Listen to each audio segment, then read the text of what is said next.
Halo guys, balik lagi di channel Baku Hantam kita. Pada video pembahasan kali ini, Mimin akan kembali membahas komik Boruto chapter yang ke-72 full pembahasan. Nah, jika kalian penasaran, kalian boleh simak pembahasannya sampai habis. Bagian yang pertama kita akan membahas dimulai dari judulnya dulu. Judul komik Boruto chapter yang ke-72 yaitu Kecil dan Berguna.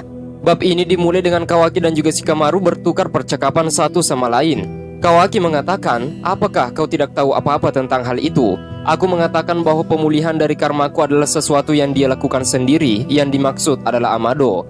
Shikamaru lantas menyarankan kepada Kawaki bahwa mungkin saja Amado memiliki niat lain terkait dengan hal tersebut. Namun sayang sekali, Kawaki langsung saja menolak apa yang dikatakan oleh Shikamaru dan tetap menganggap Amado sebagai orang yang sudah mati. Mendengarkan hal tersebut, tentu saja Naruto sedikit tidak senang dengan apa yang dibicarakan oleh Kawaki, seolah-olah Amado tidak berarti lagi baginya. Naruto kemudian mengatakan, hentikan Kawaki, jangan bicara seperti itu. Percakapan antara Kawaki dan juga Shikamaru semakin memanas. Kawaki kemudian menyindir bahwa Shikamaru pasti sangat senang dengan kehilangan Amado yang secara tiba-tiba. Mendengarkan hal tersebut, tentu saja Shikamaru menunjukkan kemarahan terhadap Kawaki. Selain berbicara tidak sopan, Kawaki sepertinya mulai kehilangan jati dirinya. Mendengarkan hal tersebut, tentu saja Naruto tidak bisa diam saja. Naruto kemudian masuk dan memisahkan keduanya dan berkata, "Hei Kawaki, berhentilah bermain-main." Setelah mengatakan itu, tiba-tiba saja Naruto mendapatkan panggilan penting dari Amado. Saat itu Shikamaru dalam keadaan terkejut dan kaget bukan heran. Shin kemudian berpindah di lokasi Amado yang sedang berbicara di telepon dengan Shikamaru. Tampaknya saat ini Amado sedang berada di restoran umum di dekat tanah salju. Hal itu dibuktikan di mana pakaian dikenakan oleh Eida dan juga Daimon memberitahu kita bahwa cuacanya sangat dingin. Eida mengenakan mantel berbulu besar yang sepertinya hanya menutupi bagian atas tubuhnya saja. Selain itu Daimon juga bersama dengannya. Selain itu Amado juga memberitahu Shikamaru tentang lukanya yang disebabkan oleh Kot. Amado berkata kepada Shikamaru bahwa aku sangat senang mendengar suaramu lagi, Shikamaru. Shikamaru kemudian mulai mempertanyakan tentang hal yang dilakukan oleh Amado. Shikamaru berkata, aku tidak percaya apa yang terjadi di sana. Amado kemudian memberitahu Shikamaru tentang lokasi mereka saat ini, dan selanjutnya menyatakan bahwa itu mungkin akan memerlukan 3-4 hari untuk kembali ke Konoha. Di saat Amado memberitahu Shikamaru tentang situasinya, Shikamaru bertanya tentang keberadaan Kot. Lantas Amado mengatakan bahwa pada saat ini dia sedang bersama dengan Eida dan juga Daimon. Dia telah memutuskan hubungan dengan Kot dan dia tidak akan membantunya lagi. Mendengarkan hal tersebut tentu saja membuat Shikamaru terheran. Shikamaru berkata, apa yang baru saja kau katakan dan apa yang telah kau lakukan, Amado? Jika yang kau katakan adalah benar, berarti itu adalah kabar baik. Amado kemudian menegaskan kembali kepada Shikamaru bahwa pada saat ini memang Eida tidak bersama dengan Kot lagi, dan dia akan setuju untuk bergabung ke Konoha. Selain itu Amado juga menyarankan kepada para petinggi Konoha bahwa untuk lebih mudah meyakinkan Eida, Shikamaru harus membuat proposal asli untuk menerima mereka. Mendengarkan hal tersebut tentu saja Shikamaru mengingat sesuatu, bahwa pada saat mereka bergabung, Kot tidak hanya bersama dengan Eida, tetapi masih ada satu orang di belakangnya. Amado lantas sangat terkejut mengetahui bahwa Shikamaru sudah mengetahui tentang Daimon. Amado mengatakan bahwa apa kau sudah tahu tentang Daimon? Shikamaru lantas berkata, Daimon katamu. Mendengarkan hal tersebut sepertinya Shikamaru mulai ketakutan. Shikamaru kembali bertanya, siapakah itu? Shikamaru sepertinya bingung dengan Amado yang membawa orang ini ke Konoha, dan bahkan dia belum pernah melihatnya. Amado secara singkat menjelaskan bahwa Daimon adalah saudara kandung dari Eida, dan akan memberitahu dia lebih banyak informasi ketika mereka tiba di Konoha nanti. Amado juga kembali menegaskan kepada Shikamaru bahwa jika nantinya dia menerima Eida, juga berarti menerima Daimon, dan keduanya tidak bisa dipisahkan. Mendengarkan hal tersebut, tentu saja Shikamaru kembali berkata, tunggu sebentar Amado, kau tidak punya wewenang untuk melakukan apapun yang kau ingin lakukan. Amado lantas mengatakan kepada Shikamaru bahwa dalam situasi ini tidak ada yang memiliki otoritas lebih tinggi dibandingkan dengan Eida. Eida saat ini memegang semua kekuatan tertinggi di tangannya. Dia dapat membantu atau menghancurkan Konoha tergantung pada jawaban dari Shikamaru. Lebih lanjut, Amado menyatakan bahwa Eida adalah satu-satunya yang memiliki otoritas di dalam situasi ini. Mendengarkan hal tersebut, tentu saja Shikamaru sangat frustasi dan mulai menyalahkan Amado. Lantas Amado kembali menyarankan kepada Shikamaru bahwa jalan terbaiknya adalah tidak membuat mereka berdua menjadi seorang musuh. Di hadapan Shikamaru pada saat ini, Amado terus menjadi pembawa berita buruk baginya. Dia juga mengatakan kepada Shikamaru bahwa pada saat ini Kot telah mendapatkan kemampuan sejatinya dikarenakan pembatas kekuatannya telah dilepaskan. Tetapi kabar baiknya adalah dia telah kehilangan Eida sebagai puncak dari kekuatannya, dan ini adalah kekurangan yang sangat fatal. Setelah mengatakan semua itu, Amado kemudian mulai mengakhiri percakapannya dengan Shikamaru dan memberitahukan Shikamaru untuk menangani situasinya di Konoha. Amado juga menyatakan kepada Shikamaru bahwa bukankah kau pandai menangani sesuatu, jika kau melakukan sisanya maka semuanya akan baik-baik saja. Tidak berpikir lama, Shikamaru kemudian memberikan tanda tangan kontrak dan juga memberitahu Amado serta yang lain mengacu kepada Eida dan juga Daimon untuk segera kembali ke Konoha, karena dia memiliki lebih banyak pertanyaan yang harus dipertanyakan. Di saat setelah Amado menutup teleponnya dengan Shikamaru, Eida kemudian mengingatkan Amado bahwa dia sama sekali tidak peduli dengan apa yang diinginkan oleh Amado. Dia mengulangi fakta bahwa salah satu alasan dia mempertimbangkan untuk pindah ke Konoha adalah karena Amado berjanji untuk membantunya lebih dekat dengan Kawaki. Eida kemudian berkata, kau harus membantuku bergaul dengan Kawaki, dan jika hal itu tidak berhasil, aku akan membunuhmu. Eida juga berkata bahwa aku sangat marah kepadamu karena kau telah memberikan kemampuan ini untuk memperbudak seluruh manusia secara otomatis, dan seharusnya aku sudah membunuhmu sekarang. Di saat Eida menyebutkan kata untuk membunuh, Daimon kemudian angkat bicara bahwa kakakku hanya memperingatkanmu dan akulah yang akan melakukannya suatu saat nanti. Adegan kembali beralih ke Shikamaru. Setelah dia mengakhiri panggilannya dengan Amado, dia kemudian memanggil pertemuan darurat. Dia menuntut kehadiran Naruto dan juga tim 7 termasuk Kawaki. Scene kemudian berpindah di kamar Boruto. Kita akan diperlihatkan Boruto sepertinya bersiap-siap untuk melakukan misi. Dia mengenakan ikat kepala yang sama yang diberikan oleh Sasuke sebelumnya. Di saat dia mulai meninggalkan kamarnya, dia kemudian menyentuh tanda yang berada di dadanya. Di saat yang bersamaan juga Hinata memanggil namanya dan bertanya tentang misi apa yang akan dilakukan oleh Boruto. Boruto kemudian berkata, oh, Tuan Shikamaru baru saja menelponku tadi. Dari cara Hinata merespon, dia terlihat kesal dan terus-menerus mengkhawatirkan keselamatan Boruto saat dia menjalankan misi. Hinata mulai meneteskan air mata di depan Boruto. Terkadang aku juga bertanya-tanya, apakah kamu tidak akan pernah kembali lagi? Setiap kali kau pergi ke suatu tempat, aku tidak bisa berpikir bahwa di saat yang bersamaan dia berbicara kepada Boruto dan tidak bisa melanjutkan perkataannya sambil menangis. Di saat yang bersamaan, Boruto mengatakan bahwa dia sama sekali tidak mengetahui detail tentang misinya. Tapi sepertinya misi itu hanya bisa dilakukan oleh tim 7 saja dan tidak ada pilihan untuk tidak melakukannya. Boruto juga mengatakan kepada ibunya bahwa tenang saja karena aku adalah seorang pria tangguh. Maksudku, aku benar pernah mati hanya sekali. Namun seperti yang kau lihat, aku di sini masih hidup kembali dan sehat seperti biasa. Tidak peduli apapun yang terjadi, aku pasti akan kembali. Pada saat itu Boruto pun keluar rumah dan di saat dia telah melewati perbatasan pagarnya, dia tiba-tiba merasakan sesuatu yang aneh. Dan di saat dia berbalik, dia kemudian melihat Momoshiki yang tepat berdiri di depannya. Seketika suasananya berubah menjadi mirip pemandangan di saat Momoshiki muncul di chapter yang ke-67. Hembusan angin dan juga awan menerpa Boruto dan juga Momoshiki. Dan sepertinya menunjukkan bahwa waktu telah berhenti dan hanya mereka berdua yang bisa berbicara satu sama lain. Boruto sangat terkejut dan mengatakan, Momoshiki. Sepertinya Momoshiki ingin berbicara dengan Boruto tentang bagaimana dia membuat janji palsu kepada ibunya.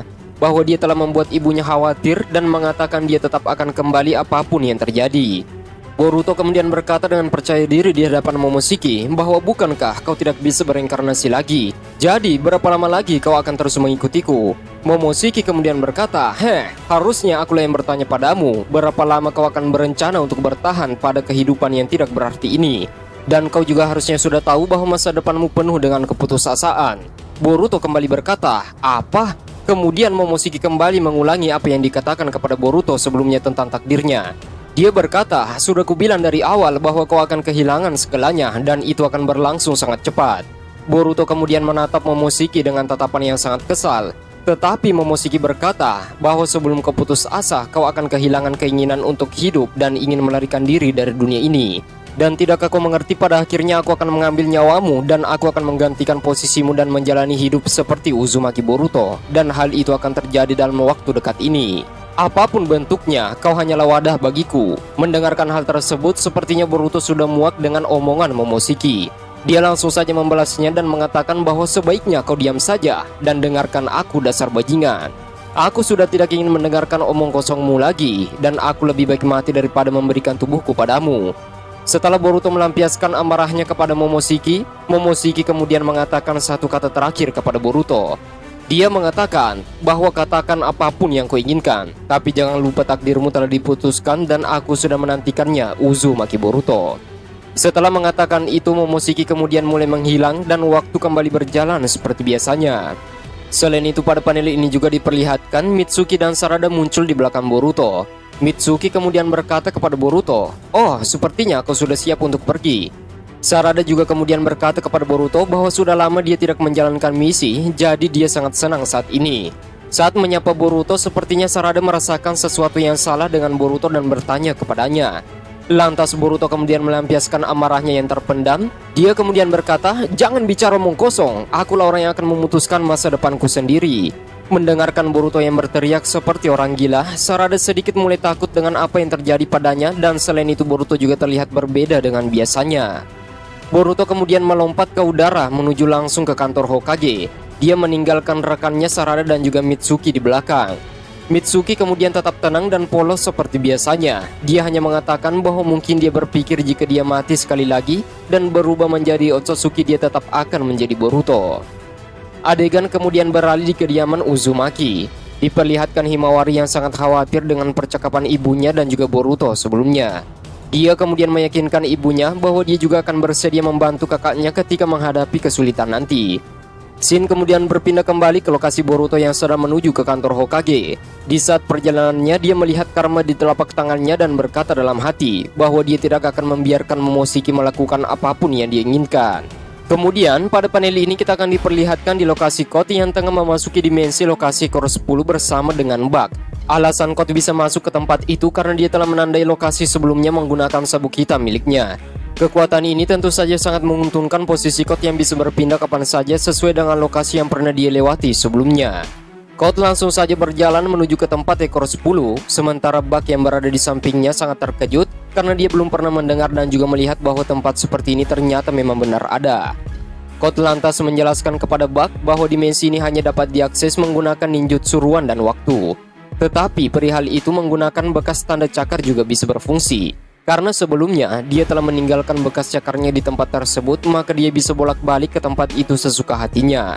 Code kemudian melihat ke arah Core 10 dan mengatakan bahwa kondisinya masih sangat baik seperti yang kemarin. Sementara itu Bug makin terkejut karena melihat binatang berekor 10 yang ternyata benar hidup dan juga bisa bernafas. Dia juga mengatakan bahwa ternyata ini adalah binatang ekor 10 yang sering didengar sebelumnya yang akan memakan anak Hokage. Code lantas menyebutkan bahwa Uchiha Sasuke adalah satu-satunya orang lain yang dapat mengakses dimensi ini. Namun itu tidak lagi menjadi masalah baginya. Tetapi masalahnya adalah Boruto dan Kawaki sekarang telah resmi menjadi seorang Otsutsuki. Dan sebentar lagi dia akan berinkarnasi menjadi Otsutsuki yang sempurna. Dan mungkin mereka akan segera mungkin menggunakan ninjutsu ruan dan waktu. Dalam hal ini lokasi Core 10 tidak lagi aman di tempat ini. Bug kemudian bertanya kepada Code bahwa apa yang akan kau rencanakan saat ini. Kau telah dikucilkan oleh Eida dan juga Daimon, jadi pada dasarnya dia hanya sendirian. Bagaimana dia berencana membalaskan dendamnya sekarang? Bahkan dia juga menyebutkan bahwa meskipun pembatas dari kekuatannya telah dilepaskan, tetapi dia masih kalah jauh dari Daimon. Code kemudian berkata bahwa aku juga tidak pernah menyangka bahwa Daimon menjadi sekuat itu. Selain itu dia juga mengatakan kepada Bug bahwa jangan pernah berputus asa dari perpisahan tersebut dan jangan pernah menyalahkan dirimu atas apa yang terjadi. Bug kemudian berkata kepada Code bagaimana bisa dirinya tetap tenang sementara situasinya seperti ini. Tidak berpikir lama, Code kemudian berjalan ke depan dan akan memutuskan rencananya sekarang. Dia akan berusaha untuk mengubah ukuran Jubi menjadi ukuran minimalis yang bisa diperintahkan dan juga berguna. Pertama-tama, dia perlu menyesuaikan Jubi menjadi ukuran yang bisa dikendalikan kapanpun yang dia inginkan. Code kemudian mulai menatap langsung ke arah mata Core 10 dan mengangkat tangannya. Dia kemudian membidik dan menembak beberapa sabuk hitam miliknya tepat ke arah Core 10 dan tiba-tiba saja seluruh tubuh dari Core 10 perlahan tertutup menggunakan sabuk hitam dan tanda cakar milik Code tersebut. Tanda itu kemudian perlahan mulai menyebar ke seluruh tubuh Core 10 dan benar tubuhnya telah tertutupi. Jadi cara kerjanya sangat sederhana. Code mengompres ukuran yang besar itu kemudian dikecilkan dan menyalurkan sebagian cakra dan juga sel darahnya kepada Core 10. Setelah itu, akhirnya terbentuklah beberapa pasukan atau prajurit yang bentuknya lebih mirip dengan ukuran manusia. Bentuk dan ukurannya terlihat sangat mirip dengan Setsu putih yang pernah kita lihat di serial Naruto kemarin. Code lantas mengatakan bahwa kegagalan memang telah terjadi di masa lalu, tetapi sekarang aku dapat menghasilkan cukup banyak kekuatan dengan menggunakan tubuh dari monster ini. Code lantas kembali mengatakan bahwa ukurannya sudah sangat sesuai dan pasti berguna nantinya. Dia juga mengatakan bahwa pada dasarnya Jubi adalah bongkahan cakra yang sangat besar, yang artinya setelah dipecahkan menjadi beberapa potongan, maka ukurannya akan terbelah menjadi potongan-potongan kecil. Tetapi perihal itu, Kot bisa mengendalikan tubuh makhluk itu dengan sempurna hanya dengan menutupi mata kirinya dengan tangan kanannya, dan pada dasarnya dia memindahkan penglihatan matanya ke tubuh makhluk itu, dan kemudian mulai menggunakan tubuhnya untuk bergerak. Jadi singkatnya, mata Kot dan juga kesadarannya bisa berpindah ke dalam tubuh makhluk itu, dan kita juga akan diperlihatkan bahwa seluruh tubuh makhluk itu memberikan tampilan yang mengerikan. Dan itulah yang dimaksud dengan judul pertamanya, yaitu kecil dan juga berguna. Pada akhir chapter ini diperlihatkan di mana Kot berhasil membuat beberapa pasukannya untuk menghadapi semua daftar balas dendamnya yang telah dia sebutkan namanya satu persatu. Dan di chapter selanjutnya nanti kita akan diperlihatkan apa yang terjadi dan bagaimana sebenarnya kekuatan asli yang dimiliki oleh pasukan Kot yang telah dibuat sebelumnya. Oke, itulah pembahasan seputar komik Boruto chapter yang ke-72 full pembahasan, dan kita cukupkan video pembahasannya sampai di sini. Terima kasih buat kalian semua yang sudah menonton video pembahasan ini sampai habis. Jika ada salah kata, admin mohon maaf. See you next time, see you next video. Bye bye.